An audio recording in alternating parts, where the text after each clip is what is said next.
Hi, I'm Joan Newcomb, and today's Mystic Minute is about letting others be in pain. This is a really challenging thing, I think, for anyone. I do these regular meetups, so every weekend I'm in a different city doing these meetups, and we're talking about consciousness. And the experience of consciousness is that it is expansive, it is lighter and brighter and wonderful feeling. And when you are aligned with yourself as consciousness, that's what you're experiencing. And for the most part, that's what these meetups create, is this experience for people. Now, for some people, that's not what they're experiencing when they come in, and that's what they would like to feel, but they have an awful lot of pain that's in the way. And what has happened a couple of different times is that everybody wants to help fix them, wants them to feel as good as they're feeling, wants them to have a bigger or more expanding experience. And what that is doing is that's invalidating them. We create everything in our reality, and everything in our reality reflects our creativity as consciousness. And as consciousness, you are totally neutral about what you create. So you can create wonderful prosperity and love and abundance and whatever. You can create all of that as consciousness. And it is an example of tremendous creativity. You can also create all these disastrous, painful, horrible, terrible things. And to consciousness, that's creativity. So if somebody has a really painful storyline and something they feel really challenging, that's their creativity. And within them, they have a resource to transform that. And they're sitting in that meetup or meeting, or they're sitting with you because they haven't quite gotten to that transformation yet. And even if they're paying you to help fix it, they may not want you to help fix it because it's invalidating their creativity. You start by validating them. You are so capable that you created this. It may be enough for them to just sit in that room. And it doesn't make any sense to argue with them about the reality or give them helpful suggestions, because honestly, you didn't build that reality. You built your reality, and it's your reality that you would like to transform or dismantle or rearrange or make different. And how you do that is by acknowledging yourself as consciousness, aligning yourself as consciousness, creating as consciousness.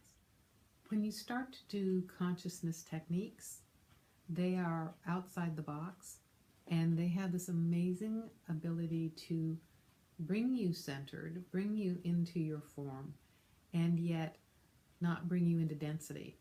So you're not feeling pain or heaviness or any of the things that using traditional energy techniques create. So traditional energy techniques bring you grounded and centered into your body form in this dimension, in this vibratory level. So then you're swimming at the bottom of the fish tank feeling this dense vibratory level. There's some good things about that, and there's some really uncomfortable things about that. So when you focus as consciousness in form, you're occupying your body and you're occupying your space as consciousness. And what I find is that it's not painful. And you're there, you're anchored, you're centered, and you're in your body, but you're not in the history of it. You're in the present moment where none of that density exists. And the other thing that happens is the story goes away. So you don't have your storyteller telling you the story of the world of how terrible and disastrous things are. The sky is falling. The stock markets are falling. Crazy people are taking over the government. We're victims to our circumstances. All those things are in the storyline, but they're not consciousness. So as you make shifts in consciousness yourself, and as you raise your vibration up, as you raise your awareness to this higher way of being, as you become more integrated 5D into the 3D, you will naturally feel expansive and feel better and feel brighter and lighter. And not everybody else is going to match that. Unless you step into a parallel universe where everybody else does match that. And then you can have this wonderful, joyous experience with everybody else in your hologram. And if you create people in your hologram that don't match that, let them be in their pain. Let them process it. Let them move through it. Let them shift in their own time. Because as you're creating your tune, your musical note through the symphony of life, we still need the bass notes. We still need the lower vibrations. It would be a boring song if it was all just one tonation and one musical line and one word, so to speak. So play with this for the next couple of days and see what happens. If you like these videos, you can subscribe to them on YouTube. You can also sign up below to get them in your inbox. If you want to know more, I have a website, joan-newcomb.com. I have a weekly radio show and podcast. I put out a weekly blog. I have webinars. I have other offerings. So go to joan-newcomb.com and I'll see you in a couple days with another Mystic Minute.